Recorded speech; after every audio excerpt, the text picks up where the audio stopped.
julgamentos, orando com mãos levantadas, com joelhos prostrados. Os Salmos é uma incrível literatura sem igual na história do mundo. É um homem que expõe os seus sentimentos, que conversa com Deus, que consegue traduzir as suas emoções perante o trono da graça. É incrível a capacidade que ele tem de se expressar. Muitos cristãos têm uma linguagem de oração muito resumida, de pedidos e simplesmente de orações que não fluem. E eu sugiro a você que aprenda a orar com Davi, que aprenda a orar com os salmistas, como foi feito aqui pela pastora essa noite. Eu quero desafiar você a aprender a orar com esse homem diante de quem os céus não se fechavam. O homem que teve todos os seus inimigos vencidos. Deus entregou todos os inimigos de Davi nas suas mãos.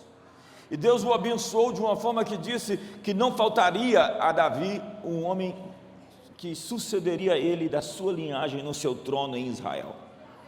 Deus falou: se teu filho que assumir o trono pecar, eu vou açoitá-lo com açoites, mas jamais apartarei dele as minhas misericórdias.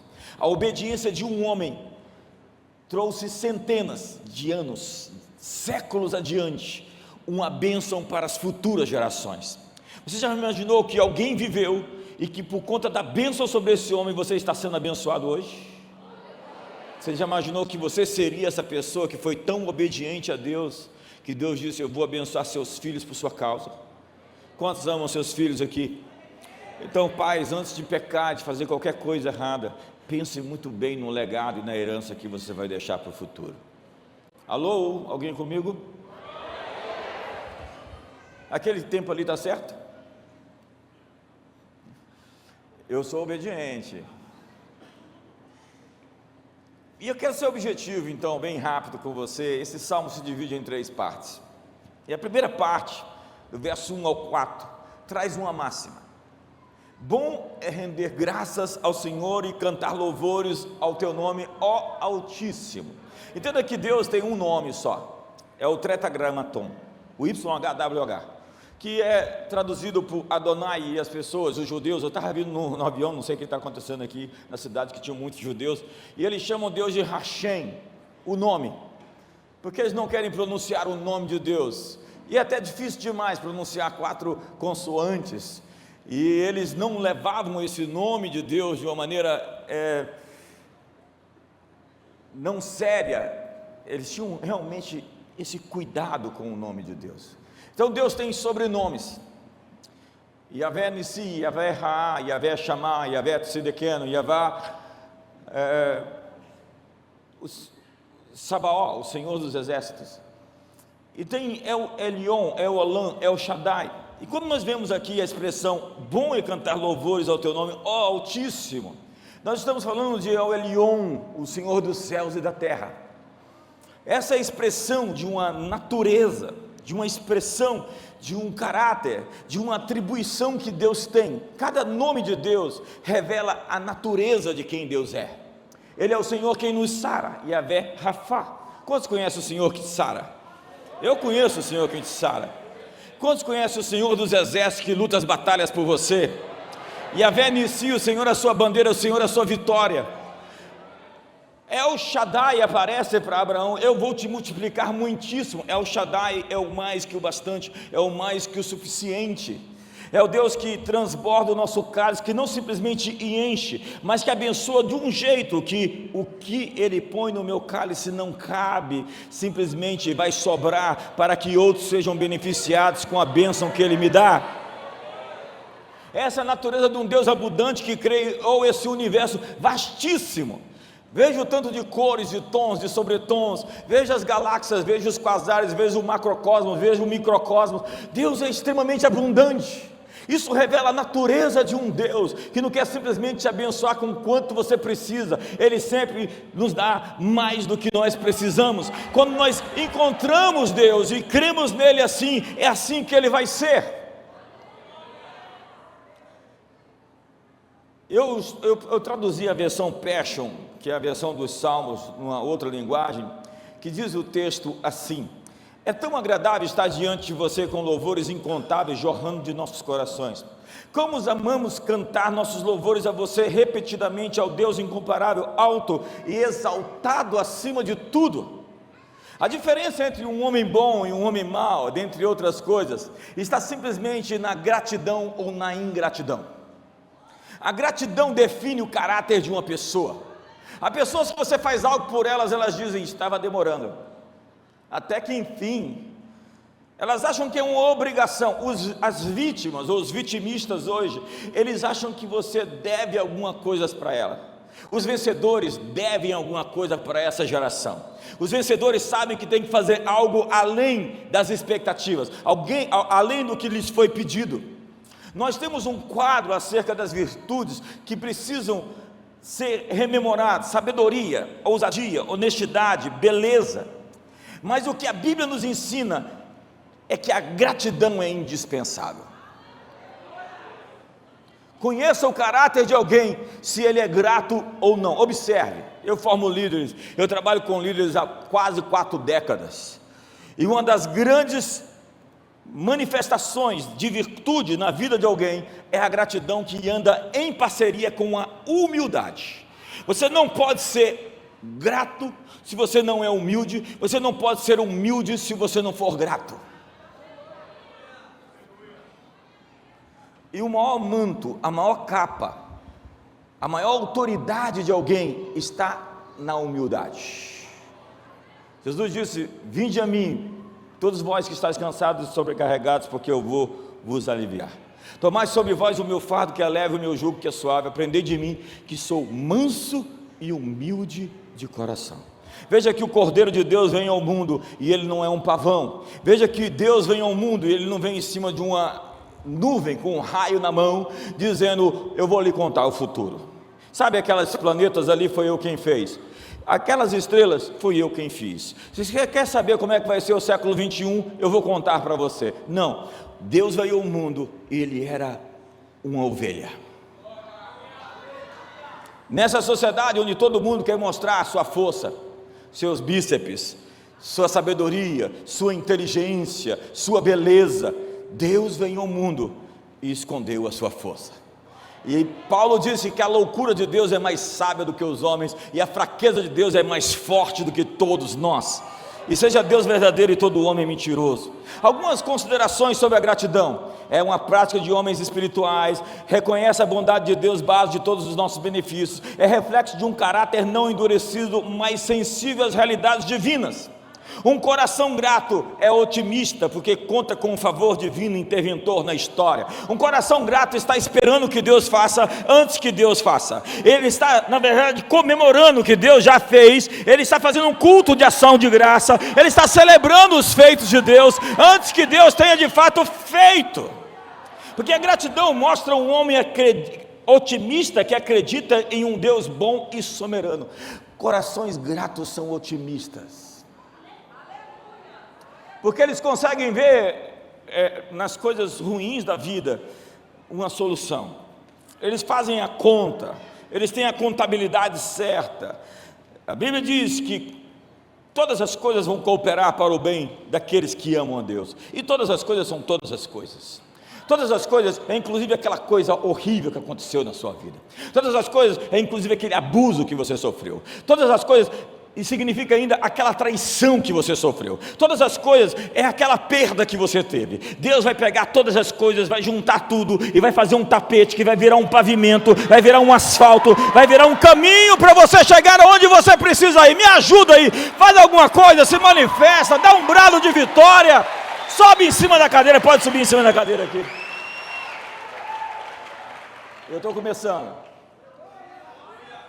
O que a Bíblia diz? Que gratidão é a expressão de um coração virtuoso. E veja a sequência de como você deve agradecer. Verso 2, eu estou aqui fazendo um sermão expositivo, versículo por versículo, ok? O verso 2 diz: anunciar de manhã a tua misericórdia. De manhã eu anuncio o quê? E durante as noites a tua fidelidade. Veja essa ordem. Pela manhã cedo As tuas misericórdias não têm fim, se renovam a cada manhã, e por causa delas eu não serei consumido.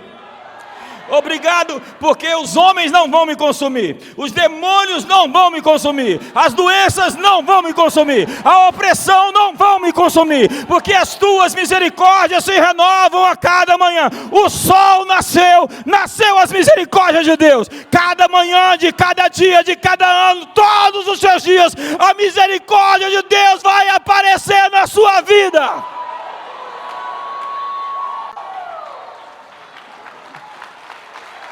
Quantos acreditam nisso? Algumas pessoas esqueceram de combinar a sua fé com o seu rosto, com a sua linguagem corporal. O seu rosto, o seu corpo não está dizendo que você acredita. Começa a se mexer de verdade, porque você precisa alterar a sua química interior, e isso exige que a sua adoração envolva não somente a sua mente ou as suas emoções, mas tudo o que você tem, tudo o que você é, inclusive os seus bracinhos, o seu sorriso, a sua expressão física. Uma das grandes chaves sobre a oratória é nunca olhar para quem não está respondendo. Então, se eu não olhar para você, é porque você não está me inspirando.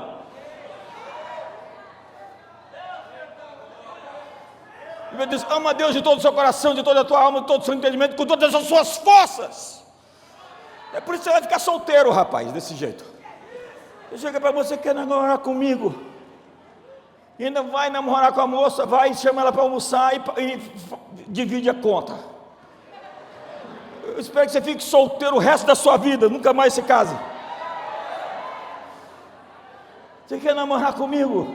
Não, você tem que chegar para a moça e dizer, em voz impostada, tem que aprender a falar: senhorita, eu fiquei sabendo que você estava orando por mim. Mas como assim orando por mim? Sim, eu fiquei sabendo que você estava orando por um casamento com um homem de Deus, cheio do Espírito Santo, e eu vim me apresentar a você.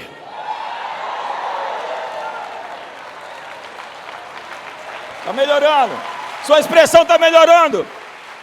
Ei, descruza os braços aí, rapaz. Adora a Deus de verdade. Tem gente que vai pregar para os outros: olha, entrega a sua vida para Jesus, veja o que Ele fez comigo. Se o termômetro é a sua vida para Jesus, eu não quero esse Jesus. Nós deveríamos viver uma vida que a nossa vida fala tão alto que as pessoas vão falar: onde você está recebendo essa autoridade, essa graça, essa coragem, esse testemunho, essa vitória? Eu quero aprender. Quando agradecer? De manhã, anunciar as tuas misericórdias. As tuas misericórdias não têm fim. A doutora Carolyn Leaf, a neurocientista, publiquei 4 livros dela. Ela diz que cada manhã existe um fenômeno da biogênese. As células nervosas estão refazendo a sua mente, o seu cérebro, estão se multiplicando, estão nascendo. Cada manhã é uma oportunidade para um dia novo, um dia poderoso. Cada manhã é um dia onde portas vão se abrir, onde coisas incríveis podem acontecer, onde Deus pode fazer milagres, onde a sua história pode romper, onde você pode achar, não a grande sorte, mas a grande bênção de Deus na sua vida. E durante as noites a tua fidelidade. De manhã as misericórdias, e à noite: Tu és fiel, Senhor, meu Pai celeste, pleno poder aos teus filhos darás. A noite é: Tu és fiel. Eu cheguei até aqui, estou vivo outra vez por conta da tua fidelidade. A tua fidelidade me trouxe até aqui, e cada noite da minha vida eu vou dormir cantando: Tu és fiel, Senhor.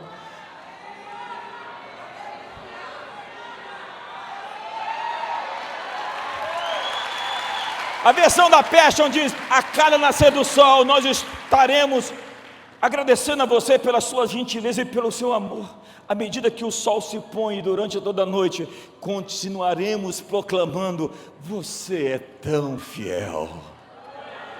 Então vai dormir hoje e feche os seus olhos. Você é tão fiel. Você não sabe os livramentos que você passou hoje. Você não sabe os livramentos que você passou a vida inteira. Lá na eternidade você vai poder ver o replay de tudo que você foi alvo de ataques, e Deus te livrou. Todos os dias Deus está livrando você, Deus está salvando você, Deus está protegendo você. O inimigo veio com tudo e Deus desviou você. Deus se opôs ao inimigo, Ele acampou o seu anjo ao seu redor, Ele quebrou os laços que era contra você. Como agradecer? O verso 3: com instrumentos de 10 cordas, com saltério, com a solenidade da harpa. Na versão da Passion, melodias de louvor encherão o ar, como cada instrumento musical, unido a cada coração, transborda de adoração. Com instrumentos, com danças, com cânticos, tudo o que tem fôlego, louve o Senhor. Como agradecer a Deus? Com o seu corpo, com a sua história, com a sua vida. Eu não queria ser crente como alguns, não. Se fosse por alguns, eu nem seria cristão. Ainda bem que meu termômetro não está sobre eles, mas na minha experiência que eu tive com Deus. Mas no momento que eu fui chamado para Deus, eu sou chamado para ser uma inspiração para os outros. Porque quando o Senhor restaurou a minha sorte, eu fiquei como quem sonha, e a minha boca se encheu de riso, e os meus lábios de um hino de louvor. Porque se diziam entre as nações, se diziam lá em Brasília, no Distrito Federal, se diziam lá no Nordeste, se diziam lá nos Estados Unidos da América, se dizia lá na Europa: grandes coisas fez o Senhor por ele. Com efeito, grandes coisas fez o Senhor por nós, e por isso estamos. Você esqueceu de combinar com o seu rosto, rapaz. Não tem alegria nesse rosto. Vamos lá, alegria de verdade. A Bíblia diz: alegrai-vos. Outra vez vos digo, alegrai-vos. A verdade é que você tem que se alegrar, aprender a se alegrar, porque a alegria do Senhor é a nossa. Você está fraco por quê? Porque você não obedeceu o mandamento de ficar alegre. Porque você é condicionado aos seus sentimentos. Eu tenho que ser sincero com as minhas emoções. Não! Suas emoções vêm e vão, elas têm altos e baixos, e nós não vivemos por sentimentos, nós não vivemos por vista, nós vivemos por fé.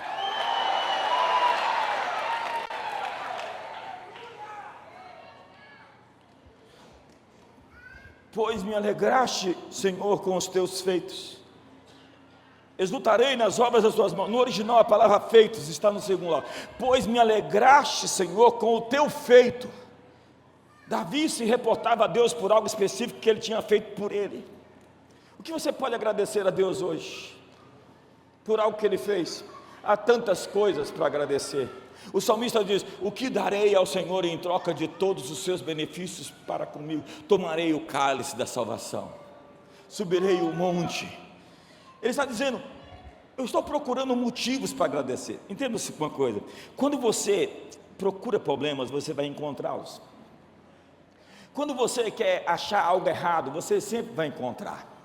E eu, como também empreendedor, eu tenho algumas organizações, algumas empresas, eu não contrato pessoas que sempre acham problemas sem solucioná-los. Lá na Comunidade das Nações a gente diz: se você achou um problema, ele é seu. Ou você é a solução, ou você faz parte dele, e ajuda quem não atrapalha. E o fato é que, quando você tem um cérebro voltado para os problemas, você tem uma sinapse, um caminho neural, que está ali, viciado em problemas. Mas quando você tem um coração grato e a busca de soluções, você está sempre criando um novo caminho, e a gratidão é esse caminho que se abre, e você está à procura de coisas positivas na vida. A palavra feito está no singular, porque Davi está agradecendo por algo muito específico. Na verdade, Davi está procurando motivos para ser grato. Você tem motivos para agradecer? Eu acho que não. Onde é que é o cemitério aqui? Vai dar uma visita lá. Chega lá e fala: muito obrigado, Senhor, porque eu não estou enterrado numa cova dessa. Tem um hospital aqui, visita aquele setor de politraumatizados, que lá no Brasília tem lá um hospital onde você vê todo mundo quebrado, todo mundo arrebentado, todo mundo morrendo, e você: muito obrigado, Senhor, pela saúde, pelo corpo, pela vida. Tem um provérbio chinês que diz: reclamei porque não tinha sapato, cheguei em uma esquina, vi um homem que não tinha pés. Quantos podem agradecer pelos seus pés aí? Quantos podem agradecer pela sua saúde? Quantos sabem que muitas pessoas morreram e não têm a chance de dar louvores a Deus? Para dar graças a Deus. Veja o que diz a versão da Passion: não é de se espantar que eu esteja tão feliz, não consigo conter isso, Senhor, estou gritando de alegria por tudo o que você fez, por tudo o que você fez por mim. Vamos à segunda parte do Salmo, que descreve a condenação dos ímpios, que vai do verso 5 ao 11. Quão grande, Senhor, são as tuas obras, os teus pensamentos, que profundos. O inepto não compreende, o estulto não percebe. Ainda que os ímpios brotam como a erva e florescem todos os que praticam a iniquidade, nada obstante serão destruídos para sempre. Tu, porém, Senhor, és o Altíssimo. O Altíssimo é o mais alto, é o mais elevado, é o supremo juiz, é o supremo rei, é o supremo governador. Eis que os teus inimigos, Senhor, eis que os teus inimigos perecerão. Serão dispersos todos os que praticam a iniquidade. Senhor, os que roubaram o dinheiro do INSS, das viúvas, dos velhinhos, Senhor. Porém tu exaltas o meu poder como o do touro selvagem, derrama sobre mim o olho. Desculpa, eu sou lá de Brasília, eu não consigo ficar sem falar de política. Os meus olhos veem com alegria os inimigos que me espreitam, os meus ouvidos se satisfazem em ouvir dos malfeitores que contra mim se levantam. Eu vou explicar isso. O que o texto está dizendo, em primeiro lugar, é que as pessoas estão com os olhos fechados para o que Deus está fazendo. Quão grande, Senhor, são as tuas obras, os teus pensamentos que profundos. O inepto não compreende, o estulto não percebe isso. Não percebe o que? Deus está se movendo, Deus está fazendo, Deus está nos bastidores. Deus faz o seu caminho na tormenta, diz o profeta Naum.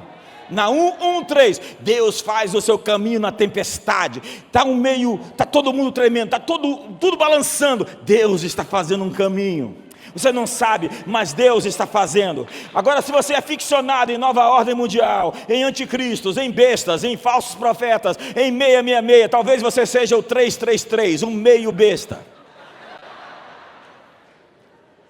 Tem gente que tem uma doutrina profunda das coisas de Satanás, como diz lá a igreja de Tiatira.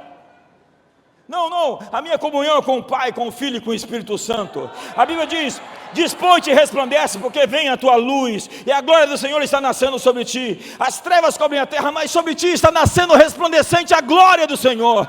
A ênfase do profeta não está na escuridão que cobre os povos, mas na luz que está nascendo em nós.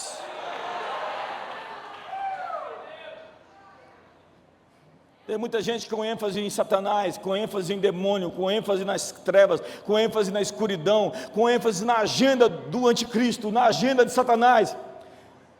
O engraçado disso tudo é que Deus não está preocupado com a agenda do diabo, porque Deus tem uma agenda, e a agenda dele vai acontecer, a agenda dele vai se manifestar.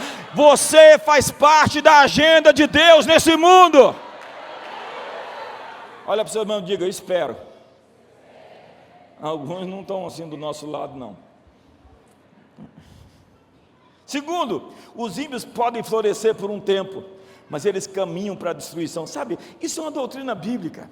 Ainda que os ímpios brotam como a erva e florescem todos os que praticam a iniquidade, nada obstante serão destruídos para sempre. Salmo 91, verso 7 diz: somente com os teus olhos olharás e verás a recompensa dos ímpios. Salmo 37 diz: não te indignes por conta do ímpio a prosperar no seu caminho. Ele é como a erva que seca, que murcha, e para mais nada serve. Vi um ímpio a prosperar no seu caminho, dei uma volta, voltei, e ele não estava mais lá. Algumas coisas podem estar acontecendo de ruim nesse país. Vamos dar mais uma volta.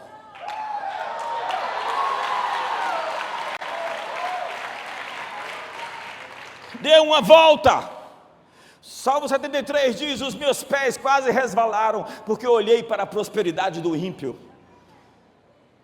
A Bíblia diz que o ímpio é como a palha que o vento dispersa. O vento dispersa, vai desaparecer, vai sumir. E Davi, E nos Salmos é um litigante perante o trono.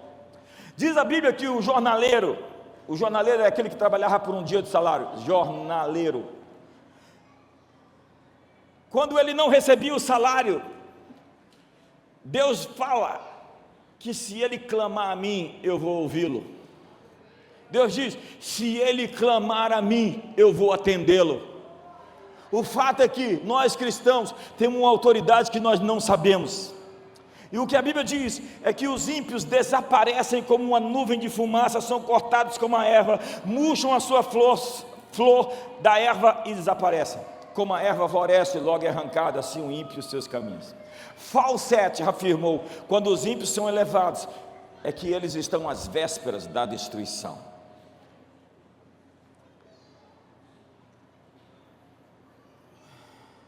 Em terceiro lugar, diz o verso número 8, que o Senhor reina eternamente.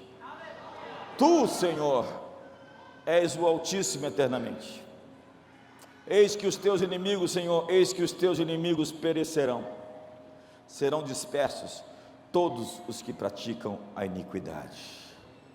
O pecado não é recompensado imediatamente. Se você pecasse, saísse aqui na rua e uma pedra caísse, ninguém ia pecar. Não porque temia Deus, mas porque tinha medo do castigo. Mas a conta sempre vai chegar. A única maneira de lidar com os efeitos do pecado é mediante o arrependimento real, que faz uma curva de verdade e traz restituição àquilo que foi perdido. Em contraste com os ímpios que florescem por breve tempo, o reinado do Senhor é sempre eterno, jamais passará. E só erguem homens bons para que floresçam. Quarto, Deus nos dá ferramentas para vencer nossos inimigos. Está lá no verso 10 e 11. Tu, Senhor, porém, exaltas o meu poder como o do boi selvagem. Derramas sobre mim o óleo fresco. A palavra poder aqui é chifre, que significa território a ser conquistado. E o óleo fresco é a unção para a guerra. Então você vai ver um salmo que tem um desenvolvimento, onde ele começa falando sobre bom é render graças ao Senhor. Ele vai falar dos inimigos, e aqui ele está subindo, ele está chegando num ponto importante da sua declaração. Uma mudança de perspectiva com relação aos inimigos e aos adversários que vêm contra nós. É uma inversão da defensiva para o ataque. Vamos dizer isso todos junto comigo? Uma inversão da defensiva para o ataque. Muitos de nós só estamos apanhando. Muitos de nós só estamos sofrendo. Muitos de nós estamos no recuo. Mas veja o que ele diz no verso 11. É inentendível isso. Os meus olhos veem com alegria os inimigos que me espreitam. Quantos já viram os inimigos se juntando contra você e você começou a ficar feliz assim? Olha lá, estão se juntando. Olha lá, combinaram junto, estão se juntando e reunindo contra mim. Vamos lá todo mundo. É muito engraçado esse salmista. Ele diz, eu fui ungido com o poder do boi selvagem. O que é um boi selvagem? Já viu um touro sem medo? Já viu um animal que não tem medo? Eu fui ungido com o poder do boi selvagem, com um óleo fresco. Então os meus olhos veem com alegria os inimigos que me espreitam. Vamos lá? E os meus ouvidos, olha só aí, e os meus ouvidos se satisfazem em ouvir dos malfeitores que contra mim se levantam. Você ouviu alguém falando mal de você, criticando você e você? Onde ouviram uma fofoca, uma mentira, uma calúnia sua e você? É incrível esse texto, por quê? Quem em sã consciência fica feliz ao ver os inimigos o espreitando? Quem ouviria malfeitores falando acerca de si e ficando satisfeito? Nós temos aqui um homem pronto para enfrentar seus inimigos sem medo. para encarar suas crises numa atitude de entusiasmo, para pôr-se à frente com o adversário. Jesus disse: no mundo tereis aflições, mas, contudo, entretanto, todavia, tende bom ânimo. Não é se você vai ter luta. Tem aqueles profetas malucos que falam para você assim: oh, vai vir uma aflição, vai vir um estreito, o inimigo está furioso. Eu pudera, se o inimigo estivesse feliz e pacífico comigo, estava tudo errado. O inimigo tem que estar furioso mesmo. E tem gente que já pensa em luta e já desmaia o coração. Não, o salmista está pensando na guerra e está dizendo: quando é que vai ser? Vamos lá, está na hora do meu avanço, eu vou derrubar o meu gigante, Golias vai cair, Deus tem uma promoção para mim.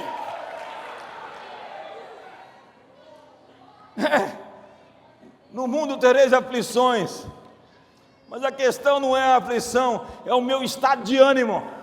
Como está o meu coração? Como está a minha visão?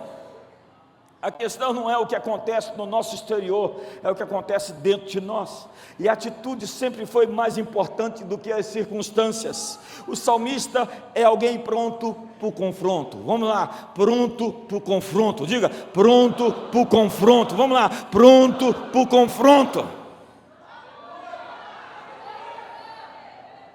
Essa é uma guerra de territórios.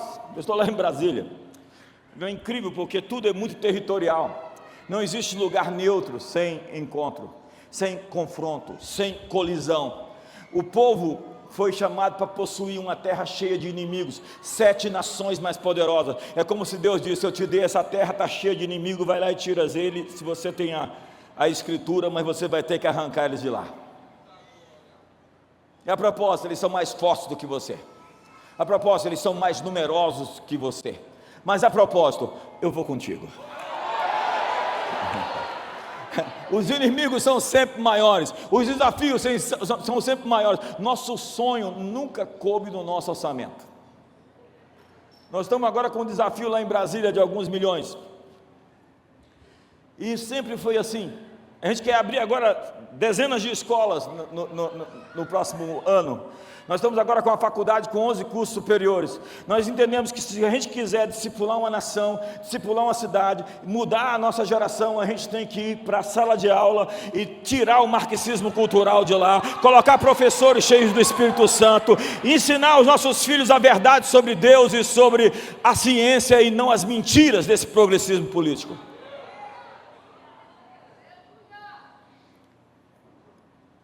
A ideia de inimigos à espreita, por vezes, nos faz esmorecer e desmaiar o coração. Mas para esse homem, a presença de inimigos é uma vantagem. Davi era um desconhecido até que encontrou Golias. Davi não era ninguém até que derrubou o seu gigante. Como um touro selvagem, ele está preparado para ir para cima dos seus oponentes e destruí-los. Ele está dizendo: eu estou pronto para a briga, pode vir. Eu estava conversando agora com alguém que treina animais. Eu tenho 4 cachorros grandes lá em casa. Eu tenho 6 cachorros lá em casa. E agora eu ganhei um Malinois. Aí levei um treinador de cachorro lá em casa. Pensa num cachorro incrível. 4 meses, quase me derruba. E o treinador falou para mim: esses cachorros sabem quando você tem medo.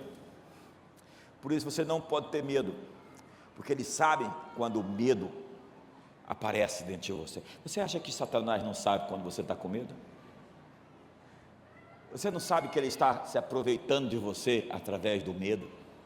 Eu vi um elefante numa savana na África do Sul, indo para cima de um dos guardas florestais. Na hora que o elefante veio para cima, ele fez assim, abriu os braços. O elefante parou. O elefante veio de novo e o elefante foi embora. Eu vi a mesma cena com um urso. O urso veio para cima, ele estava com o filho na frente, com a arma na mão, e ele se posicionou. E o urso não quis enfrentar. Porque ele manteve uma posição firme. Eu vim lá de Brasília para dizer que você tem que lutar e resistir Satanás, porque ele vai fugir de você. Quando você enfrentar o inimigo, sair da ofensiva e se posicionar, o inimigo vai correr de você. Você tem que dizer: estou pronto para brigar, pode vir. Olha o Salmo número 3. Eu tive muito tempo, ano passado principalmente, nessa página. Ele diz assim: Senhor, como cresceram os meus inimigos, são numerosos os que se levantam contra mim. Quantos estão nessa página? Ei, quando você cresce, vai crescer as críticas contra você. Quando você prospera, vão crescer os adversários contra você. Quanto maior forem os seus inimigos, é maior o tamanho que Deus está vendo você. No verso número 2 diz assim: muitos dizem não há salvação em Deus para ele. Mas no verso número 5, veja o que ele diz: deito-me, pego no sono, acordo, porque o Senhor me sustenta. Ele começa dizendo: como cresceram os meus inimigos, muitos são os meus adversários. Eu vou ali dormir e vou ali descansar, porque a solução para muitos inimigos é ir dormir e descansar. Você está valorizando demais o diabo, você está valorizando demais as suas lutas, você está valorizando demais os oponentes. Você tem que confiar em Deus, e quem confia entra no descanso. A Bíblia diz: é no vosso descanso, é na vossa confiança que está a vossa força. Aquietai-vos e sabei que eu sou Deus. Ou como diz o salmista: volta ao teu sossego, ó minha alma, porque Deus, o vosso Deus, tem te feito muito bem. Ei, volta para o sossego. Porque estás abatido, ó minha alma? Porque te perturbas dentro em mim? Espere em Deus, porque ainda o louvarei. Meu auxílio e Deus meu. A versão da Passion diz: a tua unção me fez forte e poderoso. Você fortaleceu a minha visão para o triunfo, derramando óleo fresco sobre mim. A unção é a capacitação que Deus dá para você vencer inimigos maiores. Na vida é assim: uns são e outros não são. Tudo é unção. O Espírito do Senhor Deus está sobre mim, porque o Senhor me ungiu para... Todos nós fomos ungidos para alguma coisa. Para curar os quebrantados do coração, para proclamar a libertação aos cativos, para prosperar, para crescer, para edificar uma família poderosa, para ganhar dinheiro e ficar rico, para fazer com que os inimigos de Deus caiam. Você foi ungido para algum... Para o que você foi ungido? E a unção que te capacita, não por força, não por violência, mas pelo meu Espírito. Olha, eu venci tantas coisas na vida, e eu sei que não é sobre mim. Eu sei que não é a minha força, eu sei que não é a minha sabedoria, eu sei que não é a minha capacidade. É como disse Paulo: se o Senhor é por nós, quem será contra nós? Agindo Deus, quem impedirá? É como disse Eliseu ao seu servo: mais são aqueles que estão conosco do que aqueles que estão contra nós. Se Deus está do seu lado, você é maioria. Mas você só consegue ver inimigo, você só consegue colocar os olhos nos inimigos, você está vendo a escuridão e as trevas. Ei, no mundo tereis aflições, mas o problema não é a aflição, é o seu estado de ânimo. Começa a ficar animado, empurra seu irmão do lado aí, pede licença e fala: fica animado, irmão.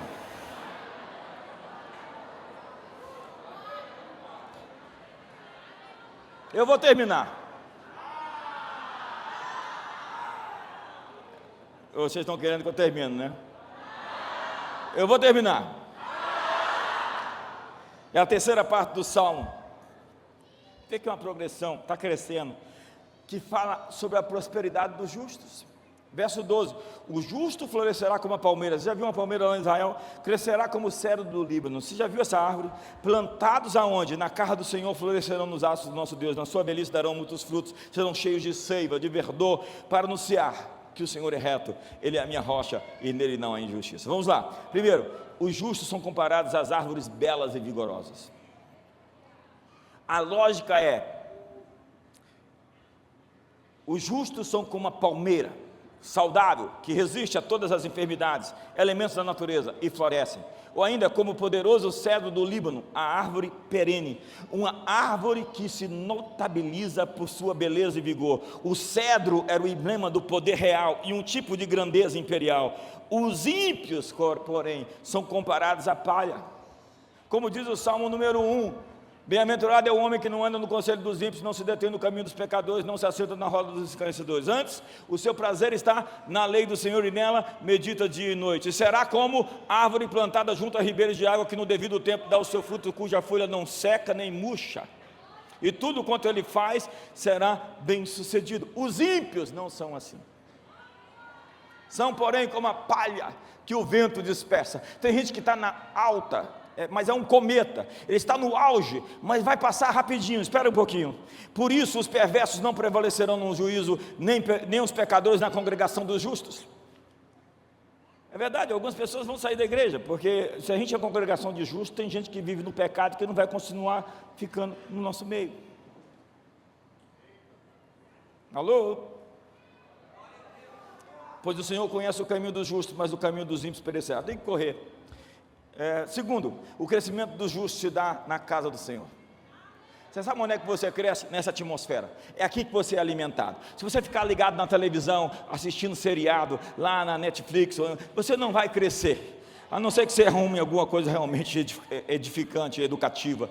É aqui nas quintas, é aqui nos domingos, é aqui nas células, é aqui na Bíblia, é aqui na palavra, que você vai receber nutrientes, elementos para fortalecer, ficar forte, plantados na casa do Senhor. Existe um ambiente certo para você florescer. Serão cheios de seiva e de verdor. A metáfora é o seguinte: a casa de Deus é para os cristãos o que um solo rico é para as árvores. A casa de Deus é o tipo de terreno que permite seu florescimento, seu crescimento, sua frutificação. Será como árvore plantada junto ao ribeiro de água, que no devido tempo dá o seu fruto. No devido tempo dá o seu fruto. No devido tempo dá o seu fruto. Ei, no devido tempo você vai dar o seu fruto. Existe uma colheita, existe um fruto para você, rapaz. Ei, não fica ansioso, não troque os pés pelas mãos, não se antecipe, não faça nada errado para conseguir o que você precisa.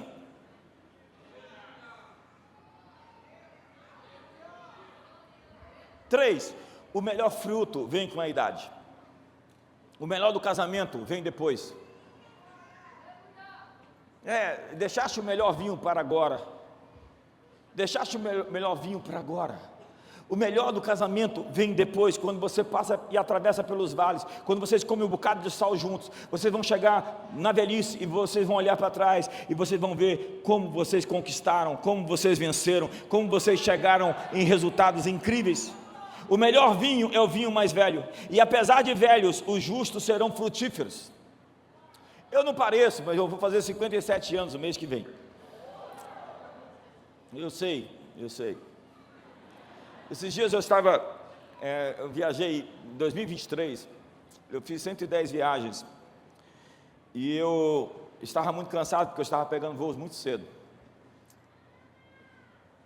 Eu fico pregando rápido assim, porque é muita coisa para pregar e pouco tempo para dizer. Desculpe.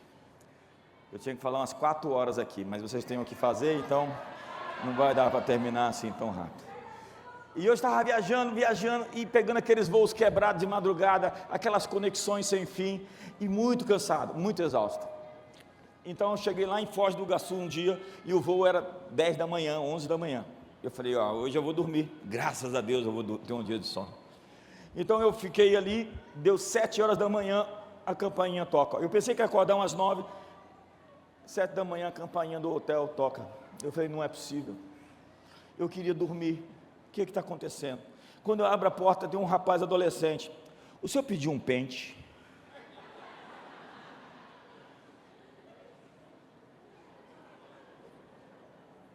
Alguns aqui não vão entender. Eu falei, rapaz, nem cabelo eu tenho. Aí fui tomar café, fui mais cedo para o aeroporto, fiquei com a raiva daquilo, falei, gente, o diabo está me perturbando. Aí cheguei em Brasília, era um domingo, falei isso na igreja, minha filha mais nova falou, papai, é uma profecia. Alguns aqui não vão entender. E é uma profecia. Um pente virou uma profecia.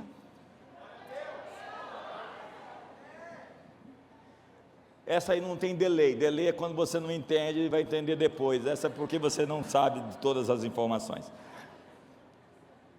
Ei, eu vou te dizer uma coisa. Tem uma pesquisa que diz que o tempo mais frutífero da vida de um homem é entre 60 e 70 anos.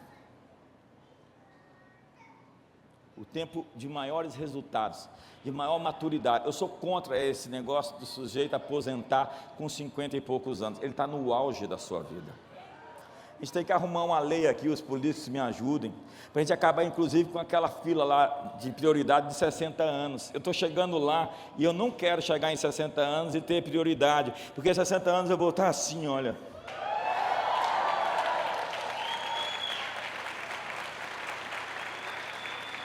Sim, eu estou mais magro, sim, eu estou na academia, hoje eu fui na academia, fiz ali uns agachamentos, peguei uns pesos, sim, eu vou viver 100 anos, sim, eu vou chegar nos 80 inteiraço, sim, eu vou ver os filhos dos meus filhos crescerem, sim, eu agora tenho cabelo, sim,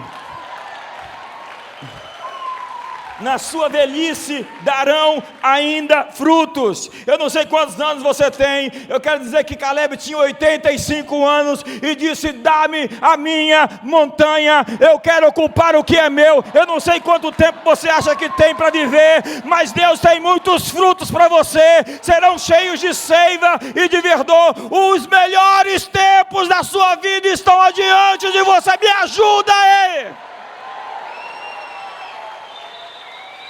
Existe uma promessa de Deus para você.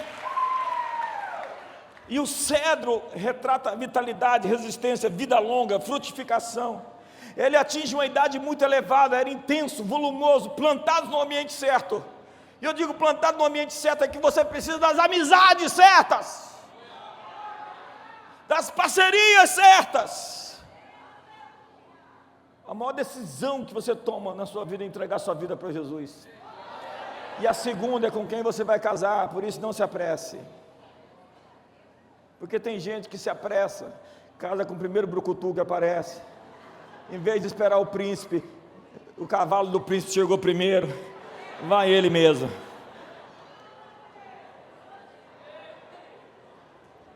Que desespero para casar. É melhor ficar sozinha do que sozinha mal acompanhada.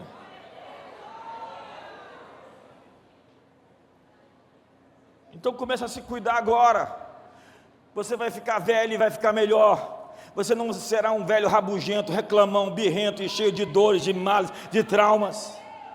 A paráfrase de John Hill diz: eles bebem do rio do prazer e do favor divino, e estando nos atos do Senhor, vivem em uma festa contínua, e assim prosperam e florescem. Porque na sua presença eles ainda transbordarão, serão ungidos. Mesmo na velhice eles permanecerão frescos, produzindo frutos deliciosos e permanecendo fiéis. E por fim, onde está o tecladista?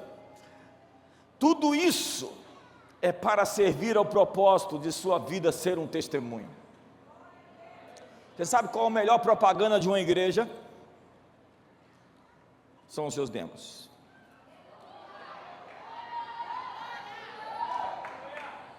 Cristãos transformados é a melhor propaganda de um ministério. As pessoas olham e falam assim: o que aconteceu com você?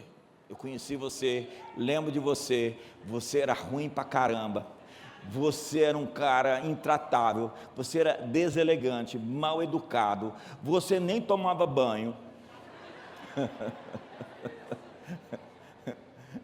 Agora anda cheiroso, cheio do Espírito Santo, bonito, prosperando, ganhando dinheiro, casou com uma mulher linda.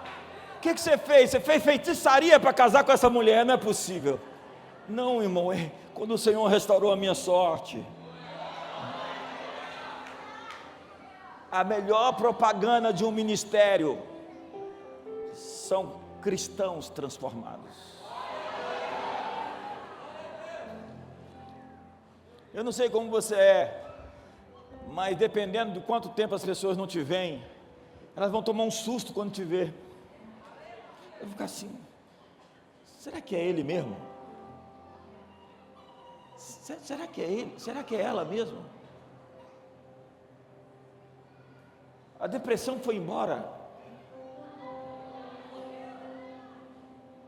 A queixa, a reclamação saiu pela porta dos fundos. Olha o verso 15, como diz: para anunciar tudo isso que eu li para você. Sabe para que é? O objetivo final: para anunciar que o Senhor é reto, Ele é a minha rocha, e nele não há injustiça. Ei, olhe para mim. A vitória do justo é um testemunho para o mundo. Você está proibido de perder. Por quê? Porque o seu testemunho é a sua maior mensagem. A sua pregação não é tão importante como a sua vida. Jesus falou que nós deveríamos ser testemunhas dele. Testemunha não é ficar perturbando as pessoas, dizendo que elas vão para o inferno.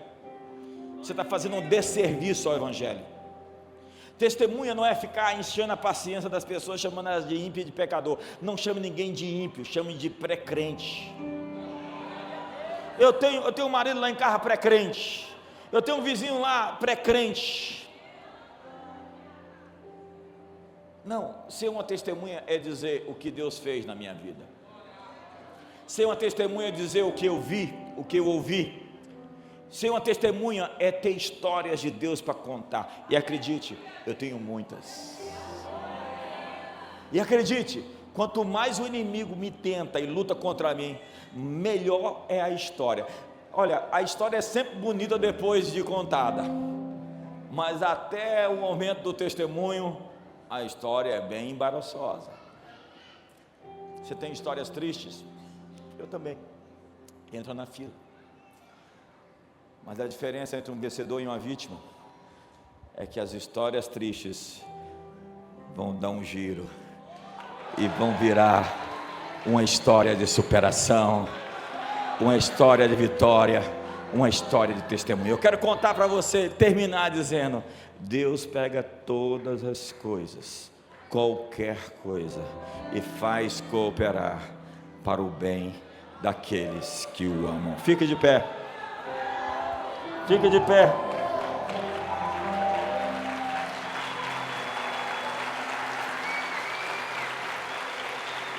A versão da Passion diz: ouçam-nos com prazer. Eles ainda proclamam: você é tão bom.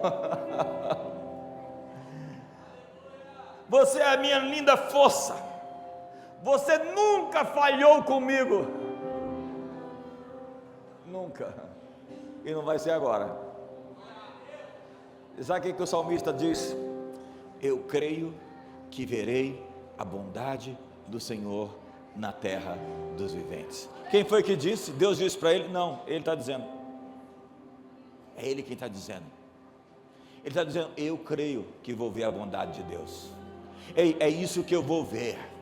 Pode parecer tudo muito ruim, pode parecer escuro, mas, senhoras e senhores, vai amanhecer, o dia vai nascer. O choro pode durar a noite inteira, mas pela manhã logo virá a alegria. Então comece a agradecer, levante as suas mãos, comece a agradecer, levante as suas mãos hoje. Ei, convença a si mesmo, levante suas mãos de verdade. Tem gente que você levanta as mãos, parece que é um assalto, né? Fica assim, ó, levanta as mãos. Não, ninguém está te assaltando aqui não, irmão. Levanta as mãos de verdade aí, se entrega, se oferece a Deus.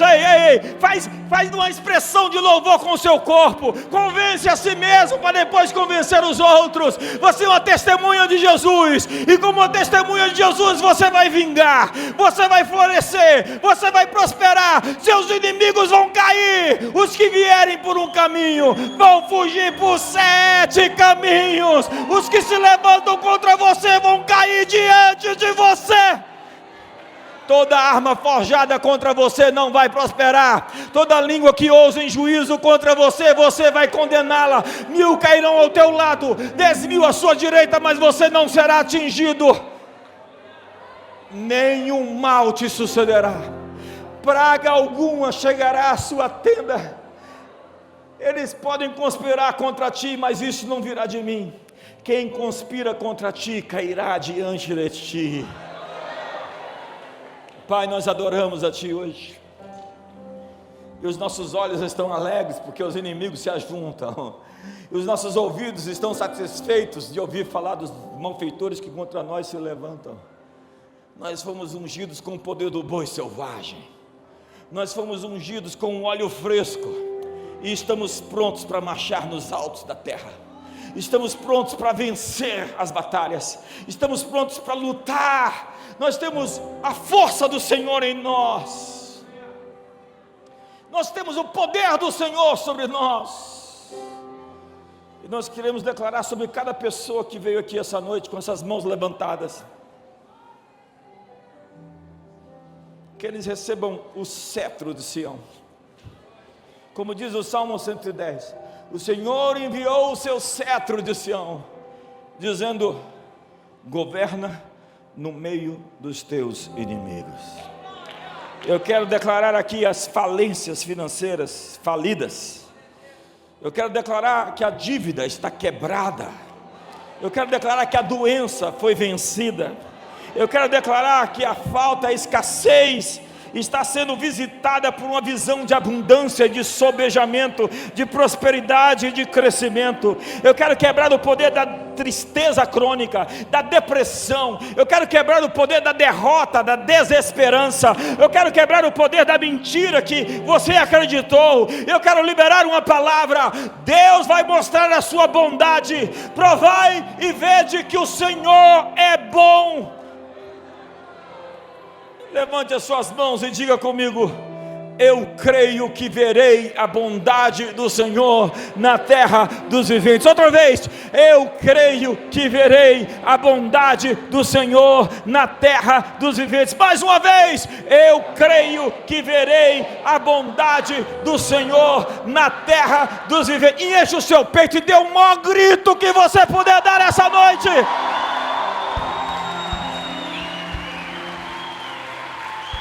Celebre ao Rei o mais alto que você puder nessa noite.